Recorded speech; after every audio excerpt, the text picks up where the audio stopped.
गुरु जी के चरणों में नमस्तु नमस्तु नमस्तु। मेरे लिए प्रसन्नता की बात है कि डॉक्टर पूर्वे साहब के साथ यहाँ पर आकर महाराज जी के दर्शन का सौभाग्य मुझे प्राप्त हुआ है।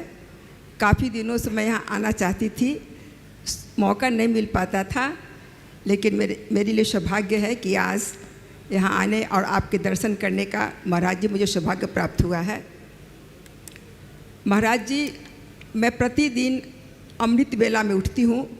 3:30-4 बजे से 5 बजे तक मैं ध्यान योग करती हूँ और मोबाइल पे आपके द्वारा दिया गया जो भावना योग है वो प्रतिदिन मैं भावना योग करती हूँ। प्रतिदिन आपका प्रवचन प्रश्नोत्तरी मैं टीवी पर सुनती हूँ और इससे मैं कह नहीं सकती कि मैं कितनी अधिक मैं लाभान्वित हुई हूँ। मैं अपने में एक परिवर्तन से महसूस करती हूँ।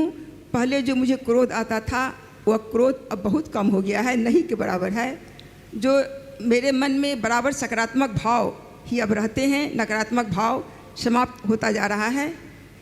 गुरुजी, मैं प्रतिदिन सवेरे करीब 1.5 घंटा पूजा पाठ भी करती हूँ और पूजा पाठ ये सब में मुझे काफ़ी मन लगता है। लेकिन गुरुजी, मेरा एक प्रश्न है कि इन सब के बावजूद एक जो शक्ति, एक जो संतोष और एक जो शांति मैं अपने में महसूस करना चाहती हूँ, वह मैं महसूस पूजा पाठ से नहीं कर पा रही हूँ। और पूजा पाठ में बहुत ज़्यादा मन एकाग्र भी नहीं रह पाता है। मन के बीच बीच में मन जो है सो मैंने ये हो जाता है, विचलित हो जाता है। इस शंका का समाधान गुरुजी मैं आपसे चाहती हूँ। कैसे मैं अपने मन को एकाग्र कर सकूं, अपने में एक शक्ति महसूस कर सकूं और एक संतोष महसूस कर सकूं। सबसे पहले तो मैं चाहूँगा एक बार पूर्वे दंपति का जोरदार अभिनंदन कीजिए। जन्मना जैन न होने के उपरांत भी ये बड़े प्रगाढ़ अनुरागी हैं और पिछले अनेक वर्षों से ये नियमित आते जाते रहे हैं, संपर्क में रहे। आप देखिए, पटना से यहाँ तक आना ये इनके अनुराग की ही अभिव्यक्ति है और जो लाभ ये घर बैठे ले रहे हैं ऐसा सभी के लिए अपेक्षित है। सभी को इनका अनुकरण करना चाहिए। आपका जो सवाल है वो बड़ा अहम सवाल है और ऐसी स्थिति आपके ही साथ नहीं, प्राय सबके साथ होती है। धार्मिक क्रियाकलापों को करने के उपरांत भी जो अपेक्षित परिणाम मिलना चाहिए वो क्यों नहीं आता? आपके प्रश्न का सार यही है। मुझे लगता है इसके पीछे एक ही वजह है कि हम धार्मिक क्रियाओं को एक रूटीन की भांति करते हैं। अगर धार्मिक क्रियाओं को एक रूटीन बनाकर करेंगे तो वह केवल रूटीन बन कर के रह जाएगी, उससे हमें वो परिणाम नहीं मिलेगा जो हम चाहते हैं।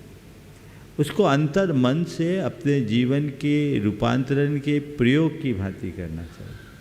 आध्यात्मिकता के साथ ओतप्रोत होकर जब हम धार्मिक क्रियाएं करते हैं तो हमें उसमें एक अलग रस की अनुभूति होती है और उसमें स्थिरता भी आती है, तभी उसका परिणाम निकलता है। तो जो भी पूजा पाठ भक्ति वंदना आदि करे, भाव विशुद्धि के साथ करें। दरअसल भक्ति और है क्या? भाव विशुद्धि युक्त अनुराग का नाम ही भक्ति है। तो भाव विशुद्धि तभी होगी जब हमारे अंदर आध्यात्मिकता का संचार हो। तो पूजा उपासना आराधना के साथ आध्यात्मिक भावना हो तो हमारी आराधना जीवंत हो जाए। तो ये कोशिश कीजिए अपने आप को आध्यात्मिकता से जोड़ने की। जो आप कर रहे हैं उसका परिणाम और बेहतर घटित हो। बहुत बहुत आशीर्वाद।